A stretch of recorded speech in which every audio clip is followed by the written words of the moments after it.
नमस्कार, स्वराज एक्सप्रेस में एक बार फिर से आपका स्वागत है। मैं हूं आपके साथ ऋषभ सोनी और आज बात करेंगे उत्तर प्रदेश में हो रही सियासत की।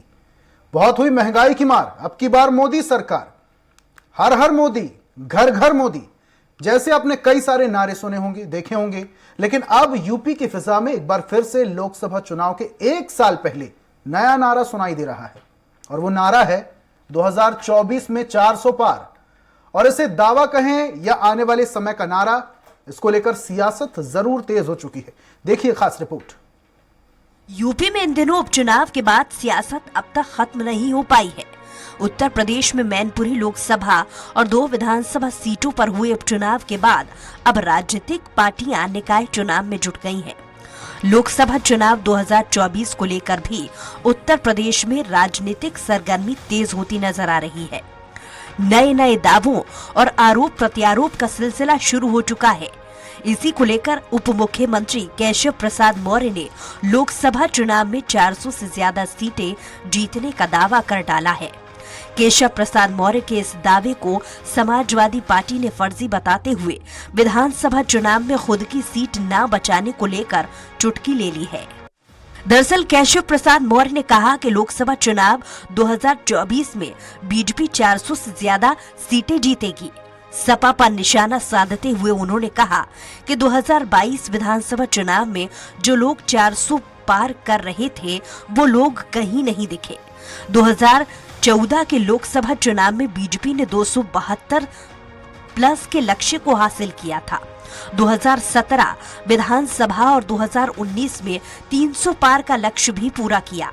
वहीं केशव ने ये भी कहा कि 2022 में 300 से थोड़ा पीछे रह गए थे। 272 प्लस 2014 में माननीय मोदी जी के नेतृत्व में एक लक्ष्य रखा गया था और 2017 में 300 पार का लक्ष्य रखा गया था और 2019 में भी देश की संसद में 300 से अधिक सांसद भारतीय जनता पार्टी गठबंधन के जीते हुआ लक्ष्य भी पूरा हुआ है। 2022 में भी हम लोग 300 पार का लक्ष्य रखे थे, थोड़ा पीछे रह गए, लेकिन जो 400 पार कर रहे थे वो तो कहीं टिके नहीं। तो 2024 में 400 पार का लक्ष्य लेकर के भारतीय जनता पार्टी जनता के बीच में माननीय नरेंद्र मोदी जी को फिर से देश का प्रधानमंत्री बनाने के लिए तैयार बैठी है। उप मुख्यमंत्री के बयान पर पलटवार करते हुए सपा ने कहा कि केशव प्रसाद मौर्य को बताना चाहिए, जिस दिन उपचुनाव का रिजल्ट आने वाला था उस दिन उन्होंने अपना ट्वीट डिलीट क्यों किया। मैनपुरी और खतौली की जनता ने बीजेपी को जवाब दे दिया है। सपा ने केशव प्रसाद मौर्य के दावे पर तंज कसते हुए कहा कि जो खुद विधानसभा चुनाव 2022 में अपनी सीट नहीं जीत पाए वो 400 क्या 500, 600 का दावा भी कर सकते हैं। मेरे ख्याल से केशव प्रसाद मौर्य पूरे भारत को गुजरात समझते हैं। हिमाचल प्रदेश भी है, झारखंड भी है, बिहार भी है, उत्तर प्रदेश भी है, छत्तीसगढ़ भी है, राजस्थान भी है, मध्य प्रदेश भी है। बहुत सारे ऐसे प्रदेश हैं जहां बीजेपी का सुपड़ा साफ होने जा रहा है 2024 में। केशव प्रसाद मौर्य ने ट्वीट भी किया था कि उत्तर प्रदेश के उपचुनाव इस देश की राजनीति की दशा और दिशा को तय करेंगे। बहरहाल लोकसभा चुनाव को भले ही अभी वक्त हो, लेकिन अभी से ही 2024 के रण की रणनीति और निकाय चुनाव की जमावट दलों से शुरू कर दी गई है। ऐसे में देखने वाली बात ये होगी कि आने वाले समय में किस तरह की सियासत देखने को मिलती है, ये आने वाला वक्त ही बताएगा। Bureau report, Swaraj express, Lucknow. तो अब की बार 400 पार 2024 में लोकसभा चुनाव है, इसको लेकर तमाम पार्टियां आमने सामने हो चुकी। हालांकि निकाय चुनाव होने वाले हैं और निकाय चुनाव को एक टॉनिक माना जा रहा है कि आगामी चुनाव का परिदृश्य होगा। इस पर ज्यादा चर्चा के लिए बीजेपी नेता अश्विनी शाह हमारे साथ जुड़ चुके हैं, सपा नेता नवीन दुबे जुड़े हुए हैं और राजनीतिक विशेषज्ञ अरविंद जय तिलक हमारे साथ जुड़े हुए। सबसे पहले बीजेपी नेता के पास चलते हैं, हमारे साथ अश्विनी जुड़े हुए हैं। अश्विनी जी, अब की बार 400 पार, यह आत्मविश्वास है या फिर अति आत्मविश्वास? बहुत ही शानदार नारा दिया है माननीय उप मुख्यमंत्री जी ने और ये नारा चरितार्थ होने जा रहा है। भारतीय जनता पार्टी ने अब तक जितने नारे दिए, उत्तर प्रदेश में देखिए विधानसभा चुनाव में, 2017 के चुनाव में, 2022 के चुनाव में जो नारा दिया गया वो चरितार्थ हुआ। अभी आगे अभी एक कोई समाजवादी पार्टी के नेता बोल रहे थे कि हिमाचल भी है, उत्तर प्रदेश भी है, पता नहीं कौन कौन सा गिना ले गए। अरे भाई, उत्तर प्रदेश से बाहर तो निकलो। आप समाजवादी पार्टी 2% वोट भी पूरे देश में नहीं पाई है और देश की बात करते हैं ये लोग। कोई समाजवादी पार्टी के नेता बोल रहे थे। मैं उनको याद दिलाना चाहता हूं ऋषभ जी, 2017 का चुनाव हुआ और बहुत बुरी तरीके से समाजवादी पार्टी हारी। उसके बाद 2019 का चुनाव आया। 2002 लड़कों की जोड़ी बनाकर भी भारतीय जनता पार्टी का कुछ नहीं बिगाड़ पाए। बुआ और बबुआ की जोड़ी बन गई, 15 सीट रह गई, जिसमें 5 सीट समाजवादी पार्टी की, 10 सीट उनकी रह गई। अब आने वाले 24 में मैं गिनती करा दूंगा शुरू से लेकर अंत तक, और आज की गिनती नहीं है। मैं कोई भविष्य वक्ता नहीं हूं कि मैं कहूं ये नारा है हमारा। हम भविष्य वक्ता नहीं, हम 400 पार जा रहे हैं। लेकिन जो स्थिति देश में विपक्ष की चल रही है, जनता उसको समझ रही है और जनता भारतीय जनता पार्टी को आशीर्वाद देने के लिए लालायित है। इस समय जो है घरों से निकलकर लोग भारतीय जनता पार्टी को ऋषभ जी वोट दे रहे हैं। तो वो 400 पार का जो नारा है वो पक्का जो है एकदम सारगर्भित नारा है और वो फलीभूत होने जा रहा है जनता के आशीर्वाद से, सबका साथ, सबका विकास, सबके विश्वास के नारे के साथ। ठीक है, अब की बार 400 पार ये वाला नारा जो है फलीभूत होने वाला है। क्या कहेंगे नवीन जी, कैसे सरकार बनाएंगे आप? बीजेपी ने तो घोषणा कर दी 2024 में अब की बार 400 पार, सपा की सरकार कहां रहेगी फिर? ऋषभ जी, हमें तो बड़ा तरस आता है कि एक संवैधानिक पद पर हमारे प्रदेश के माननीय उप मुख्यमंत्री केशव प्रसाद मौर्य जी विराजमान हैं, और दुखद ये है कि उनको उनकी ही पार्टी में न कोई सम्मान मिल रहा है, न कोई पूछ रहा है। वो सुर्खियों में रहने के लिए अपने भाषण देते रहते हैं, ट्वीट करते रहते हैं। अब आप एक चीज देखिए, 8 दिसंबर को इन्होंने एक ट्वीट किया था सुबह। बड़े जोशाचार्य हैं वो, राजनीति के बड़े पंडित हैं, और उसके बाद वो ट्वीट उनको डिलीट करना पड़ गया। उन्होंने ये कहा था कि ये चुनाव 2024 में उत्तर प्रदेश के चुनाव का परिदृश्य होंगे। 3 में से 2 सीटें समाजवादी पार्टी गठबंधन जीती है। मैनपुरी की लोकसभा की 5 विधानसभाओं से हम जीत के आए हैं। अब आपको मैं बताता हूं मुद्दे की बात से। मैं उपाध्याय जी हमारे भाई हैं, मैं उनके बातों में कुछ था नहीं जिसका हम कोई काउंटर करते। जनता एक सवाल पूछती है, आपने स्मार्ट सिटी का वादा 2014 में किया था, कहां है?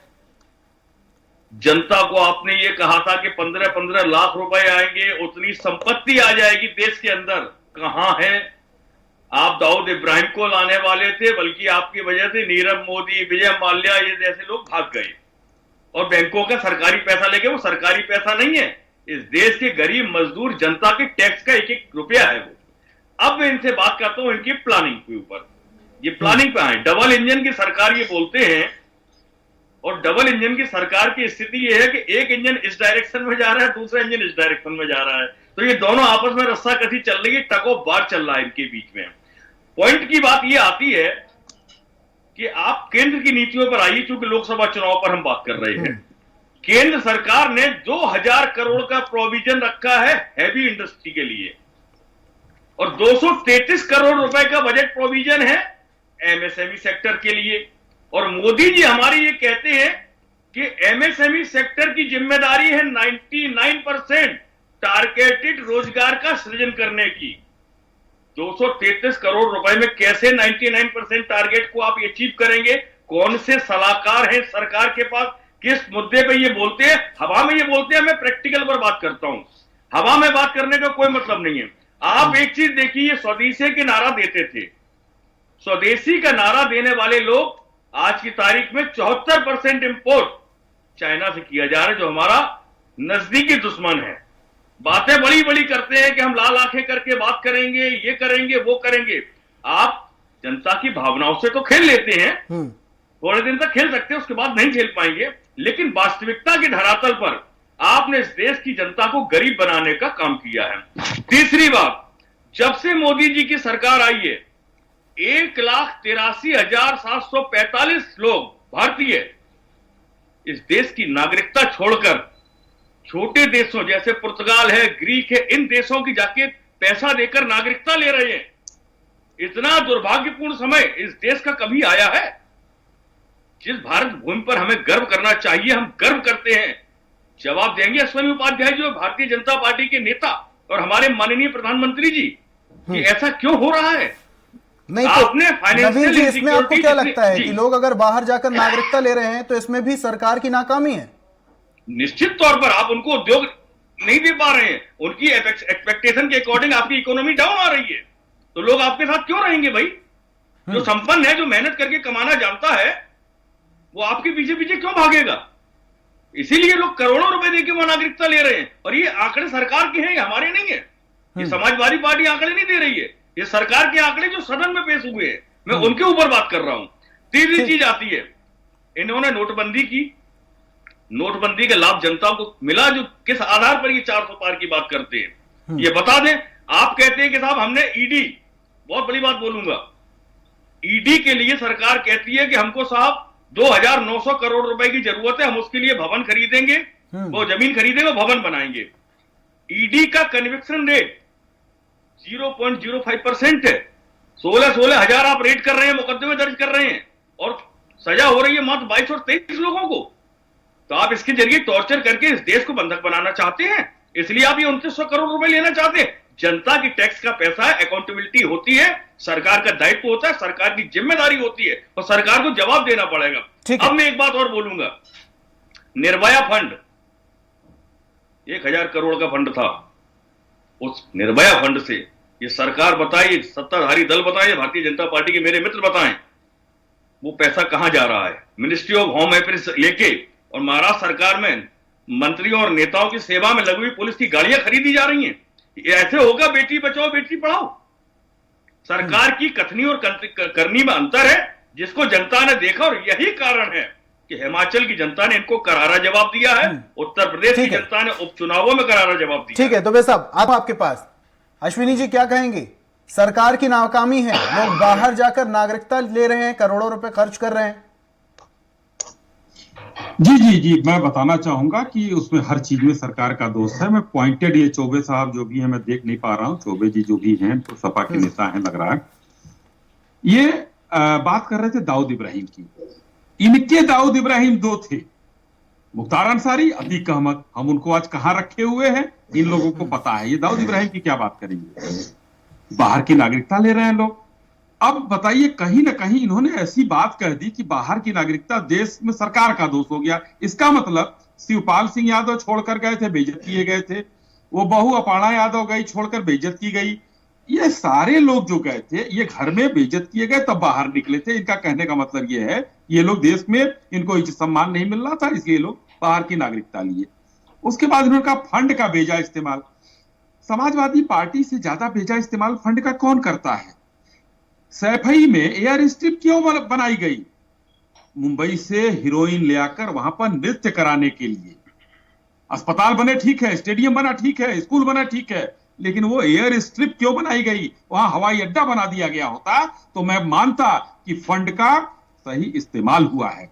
एयर स्ट्रिप किस काम की है? वो क्यों बनाया गया? फंड का कितना सही इस्तेमाल किया गया? और सैफई महोत्सव में 100 करोड़ रुपए का सरकारी बजट क्यों होता था? वो प्राइवेट महोत्सव था, सरकारी महोत्सव नहीं हुआ करता था। उसके बाद मैं आना चाहता हूं बहुत। ठीक है अश्विनी जी, लेकिन इस बात का तो जवाब दे दीजिए, जो निर्भया फंड आ रहा है वो कहां जा रहा है? अधिकारियों की गाड़ी में जा रहा है, कहां जा रहा है वो फंड? ऐसे होगा बचाओ बेटियों का?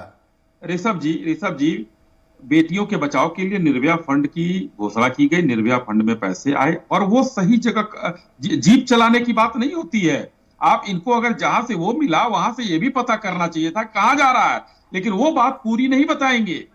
पूरी इसलिए नहीं बताएंगे कि सच्चाई सामने आ जाएगी।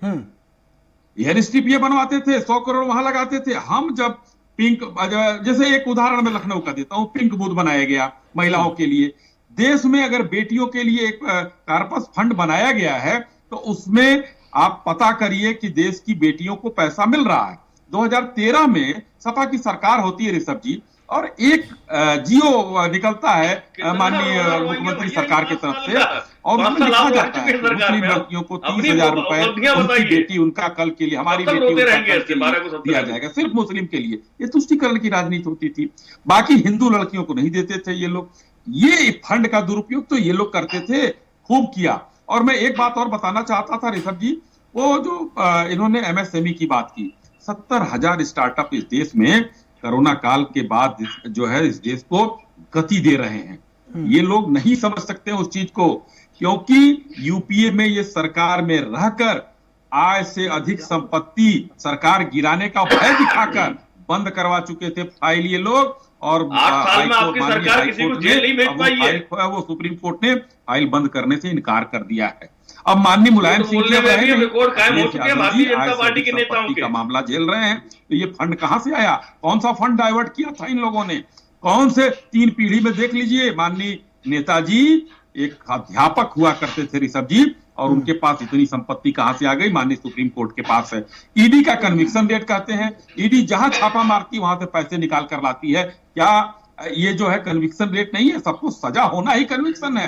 जांचें चल रही हैं, कन्विक्शन रेट पर मत जाइए, और सबके घरों से चीजें निकाली जाएंगी और निकल रही है। कलकत्ता में देखिए, मध्य प्रदेश में देखिए, महाराष्ट्र में देखिए, सब जगह से करोड़ों करोड़ों रुपया। और आपका इत्र वाला मित्र भी पकड़ा गया था, 197 करोड़ रुपया उसके यहाँ मिला। चलिए ठीक है अश्विनी जी, आता हूं आपके पास। हमारे साथ राजनीतिक विशेषज्ञ भी जुड़े हुए हैं, अरविंद जी, उनसे भी बातचीत कर लेते हैं। अरविंद जी, क्या कहेंगे? इस बार बीजेपी की तरफ से एक और नया नारा, अब की बार 400 के पार। एक तरफ सपा को देखें तो सपा पूरी तरीके से तैयार है, और अब वोटों की सेंधमारी के लिए आप आम आदमी पार्टी भी मैदान में है निकाय चुनाव को लेकर। बिल्कुल ऋषभ जी, देखिए उम्मीद बड़ी कमाल की चीज होती है, और राजनीति में धारणाओं से लड़ा जाता है। आप हमेशा देखेंगे कि जब भी चुनाव होता है, भारतीय जनता पार्टी एक अपना नैरेटिव गढ़ती है, उस पर काम करती है, और काफी हद तक सफल भी होती है। भारत के राजनीतिक इतिहास में आप शायद ही कोई राजनीतिक दल देखे होंगे जिसका उत्तरोत्तर सीटों में वृद्धि हुई हो, सिवाय भाजपा के। भाजपा के 42 साल के आप उम्र में देखेंगे, 1980 में इसकी स्थापना हुई, 84 में 2 सीट पाती है, और आकर के जो है आपके 2019 के चुनाव में 303 सीट पाती है। यानी केवल 2004 के चुनाव को छोड़ दीजिए तो केवल उसकी सीट कम हुई है, 138 पर सिमट गई। बाकी आप 84 से लेकर के 2019 तक लगातार आप देखिए उसके सीटों में वृद्धि हुई है। उसका कारण है कि जो भारतीय जनता पार्टी एक शहरी पार्टी मानी जाती थी, कहीं ना कहीं जो है वह समावेशी जन समर्थन जुटाने में सफल रही है। आप देखिए 2014 में सत्ता में आती है, 2018 में उसकी अपनी और मिला करके 21 राज्यों में सरकार बनती है, और 71% भूभाग पर उसका कब्जा होता है। आज की तारीख में केवल 15-16 राज्यों तक वह उसका प्रसार है। लेकिन यह चीज तो मानना ही होगा कि कहीं ना कहीं अब उसके वह जो है अगर एक धारणा को गढ़ती है तो उस पर काम भी करती है। 2014 में आपने देखा कि किस तरह से वह उत्तर प्रदेश में जो है 72-73 सीटें जीतने में कामयाब रही, फिर 62 सीटें आपके 19 में जीतने में कामयाब रही। तो उसकी एक अपनी रणनीति है, और उसके पीछे उसके आनुषंगिक संगठन है, चाहे वो विश्व हिंदू परिषद हो, बजरंग दल हो। हाँ बिल्कुल आपने सही कहा कि उत्तर प्रदेश में समाजवादी पार्टी निसंदेह जो है मुख्य विपक्षी दल है, और पूरी शिद्दत के साथ चुनाव लड़ रही है। मैनपुरी में उसने अपना जो है दिखाया है जलवा, और जो है गठन तौर पे खतौली में दिखाया है। लेकिन सवाल यह उठता है कि क्या यह जो इस पर यह मुस्तैदी के साथ इसके वोट शेयर को बनाए रखेगी। सवाल यह कि बसपा चुनाव नहीं लड़ी। आपने अभी कहा कि आम आदमी पार्टी भी सक्रिय है, तो ये आम आदमी पार्टी आप गुजरात में देख लीजिए, हिमाचल में देख लीजिए, किसका नुकसान किया? विपक्ष का ही नुकसान किया है। जहां तक हिमाचल के चुनाव का आदरणीय जो सपा के प्रवक्ता है कह रहे थे 0.9% का ही केवल अंतर है। सीटों में अंतर हुआ है, लेकिन वोट मार्जिन में अंतर नहीं हुआ है। लेकिन जब लोकसभा का चुनाव होता है तो आप देखेंगे कि 10% भाजपा का वोट केवल मोदी ब्रांड के नाम पे बढ़ जाता है। बिल्कुल। तो इस चीज को ध्यान रखना होगा। हाँ, यह बिल्कुल सही है ऋषभ जी की महाराष्ट्र में आप देखिए कहीं ना कहीं शिवसेना और जो है भाजपा मिल करके 2019 में करीब काफी सीटें झटक ली थी। आज जो है समीकरण टूटा है, बिहार में टूटा है, नुकसान तो होना है। लेकिन इसके अलावा जो है दक्षिण में जिस तरह से वह काम कर रही है, चाहे तेलंगाना में हो, आंध्र प्रदेश में हो, कर्नाटक में हो, तो निसंदेह जो उसकी भरपाई करने की भी कोशिश करेगी। तो ये मान के चलिए मैं 400 तो नहीं कहता हूँ, लेकिन भाजपा जो है कहीं ना कहीं अपने लक्ष्य को टारगेट करने में काफी हद तक कामयाब रहती है, और उसी दिशा में वो आगे बढ़ती हुई दिख रही है। लेकिन अरविंद जी, इस बात से भी नहीं नकारा जा सकता है कि आम आदमी पार्टी का भी वर्चस्व लगातार बढ़ता जा रहा है। जो पार्टी दिल्ली केंद्र में रह चुकी, लंबे वक्त से रह रही है, अरविंद केजरीवाल एक पार्टी का नेतृत्व कर रहे हैं। अगर वोटों की सेंधमारी की बात करें तो एक लंबा वोट बैंक आम आदमी पार्टी को मिल सकता है। बिल्कुल, आप एकदम शानदार बात कही ऋषभ जी। देखिए, कोई भी पार्टी लगातार दिल्ली में 3 बार अगर शासन में आती है तो कहीं ना कहीं उसकी जन स्वीकार्यता तो है ही है ना, उसे तो स्वीकारना पड़ेगा ना। अगर मान लीजिए गुजरात में दूसरी बार चुनाव लड़ती है 17 के बाद, जो है 17 में तो चलिए 0.9% वोट शेयर था उसका, और इस बार जो है वह 12-13% अगर वोट शेयर हासिल कर लेती है तो यह बहुत बड़ी चीज है। निसंदेह जो उसका असर जो है हरियाणा में भी पड़ेगा, उत्तर प्रदेश में भी पड़ेगा, और जो 2023 में 9 राज्यों में चुनाव होने जा रहा है वहां पर भी उसका असर पड़ेगा। लेकिन सवाल ये उठता है कि वो किसको रिप्लेस कर रही है। आप देखिए, हिमाचल में भी अगर कहीं उसको नुकसान पहुंचाया तो कांग्रेस को पहुंचाया, गुजरात में भी नुकसान पहुंचाया, पंजाब में भी रिप्लेस किया। तो सवाल उठता है कि आम आदमी पार्टी जो है कहीं ना कहीं जो है विपक्ष, जो भाजपा के खिलाफ जो वो एक जो हिस्सा है, वर्ग है, सेक्शन है, तो उसको कहीं ना कहीं वो टारगेट कर रही है। तो विपक्ष के लिए भी यह सोचना होगा कि आम आदमी पार्टी जो है कहीं अगर उत्तर प्रदेश में आएगी तो मुख्य विपक्षी दल जो है समाजवादी पार्टी है, बसपा है, तो उसी को टारगेट करेगी। तो इसका भी ध्यान रखना होगा जी। चलिए ठीक है, अरविंद जी आपके पास आता हूं। नवीन जी क्या कहेंगे आप? ये जो नारा दिया गया है नवीन जी, अब की बार 400 के पार, आत्मविश्वास है, अति आत्मविश्वास है? ऋषभ जी, नारा देना इस भारतीय जनता पार्टी का इतिहास रहा है। आपने देखा होगा, फील गुड, शाइनिंग इंडिया, पता नहीं क्या क्या नारे देते चले आए। नारे का मतलब होता है कि एक झूठ का प्रचार प्रसार करना, और वो ये करते आए, वही इनका डीएनए है। वास्तविकता की धरातल पर इन्होंने कोई काम नहीं किया। जनता महंगाई से त्राहिमाम कर रही है, जनता की जेब से पैसा खींचा। आप एक चीज देखिए, इन्होंने जनधन खाते में पैसा लिया मजदूरों का, गरीबों का, आज वो पैसा किसके पास ट्रांसफर कर दिया है? और गरीबों के ऋणों पर, किसानों के ऋण पर कोई राहत नहीं है। साहूकार मित्रों के 11-11 हजार करोड़ के ऋण माफ किए जा रहे हैं। इस प्रणाली से देश में जिस तरीके से भाजपा काम कर रही है, जनता तक ये मैसेज गया है और जनता ने इसको महसूस किया है, जिसकी परिणति 2024 के चुनाव में तो दिखाई ही देगी। इससे पहले होने वाले विधानसभा चुनावों में और निकाय चुनावों में भी दिखाई देगी। भारतीय जनता पार्टी की असलियत सामने आ चुकी है। हिंदुत्व से इनका कोई लेना देना है नहीं है। हिंदुओं को बरगलाने का काम इन्होंने किया है, जिसका परिणाम अब इनको भोगना पड़ेगा। और वही परिणति हिमाचल में देखने को मिली और उत्तर प्रदेश के उपचुनावों में भी देखने को इनको मिल चुकी है। ठीक है, लेकिन नवीन जी इस बात से भी क्या इंकार नहीं किया जा सकता है कि आने वाले वक्त में जनता भी कहीं ना कहीं कंफ्यूजन की स्थिति में रहेगी। अखिलेश यादव शिवपाल के लिए भरे मंच से कुछ कहते थे, शिवपाल जी अखिलेश यादव के लिए भरे मंच से कुछ कहते थे, आज दोनों ही पार्टियों का विलय हो चुका है। तो जनता के बीच में कहीं ना कहीं कंफ्यूजन रहेगी ना, कि पहले वाला जो सच था उस पे जाया जाए या फिर अभी वाले सच पे जाया जाए। मैं जवाब देता हूं आपकी बात का। देखिए, ऐसा है, जनता ने एक चीज तो तय कर ली है कि उसे भाजपा के खिलाफ मतदान करना है। और निश्चित तौर पर उत्तर प्रदेश में समाजवादी पार्टी गठबंधन, ठीक है, एक बड़े जल्दी से अपनी बात रखेंगे सर, 10 सेकंड का वक्त है। उसके बाद बीजेपी नेता से भी प्रतिक्रिया लेनी है, समय की बात है। ये झुकाव समाजवादी पार्टी के प्रति है और समाजवादी पार्टी ने डिलीवर किया है प्रदेश को। देश को मैं तो नहीं किया, लेकिन प्रदेश में हमारी सरकार रही है, हमने डिलीवर किया है और जनता महसूस कर रही है। चलिए, बता दें कि इन्होंने कोई ईंट ठीक है। अश्विनी जी 20 सेकंड का वक्त, 20 सेकंड का वक्त अपनी बात रखिए, जल्दी से, समय की बाध्यता है। ऋषभ जी, 2 प्रमुख बातें रखनी है हमको। अभी नारे की बात हो रही थी, तो भारतीय जनता पार्टी ने जो नारा दिया उसको चरितार्थ किया, ये किसी से छुपा नहीं है। और इन लोगों ने भी 2017 में एक नारा दिया था, काम बोलता है। जनता ने कहा शांत हो जाओ, किनारे रहो। अब कई साल तक इनको यहां आना नहीं है। दूसरी बात, अभी इन्होंने स्पष्ट रूप से कहा कि जनता ने मन बना लिया, भारतीय जनता पार्टी को वोट नहीं देना है। अब अगर जनता ने मन बना लिया है तो दिल्ली नगर निगम के चुनाव हुए 104 सीट, वोट परसेंटेज देखिए मेरा, हम लोगों का बढ़ा है 2%। वहां हिमाचल में चुनाव हुआ 1% से कम वोट की मार्जिन से हम चुनाव जो है हारे हैं। जनता ने कही, गुजरात में हम लोगों को शानदार जो है वो दिया है, शानदार हम लोगों को जीत दिलाई है। तो जनता ने मन तो बना लिया है कि भाजपा को ही वोट देना है, और जनता ने इनको मन बाहर करने का बहुत भीड़ थी। पूर्वांचल एक्सप्रेस वे बना था, उस पर बहुत भीड़ थी। अखिलेश जी बड़े प्रसन्न होकर जा रहे थे, ये जब सब जनता वोट में जाएगी। आजमगढ़, रामपुर हार गए।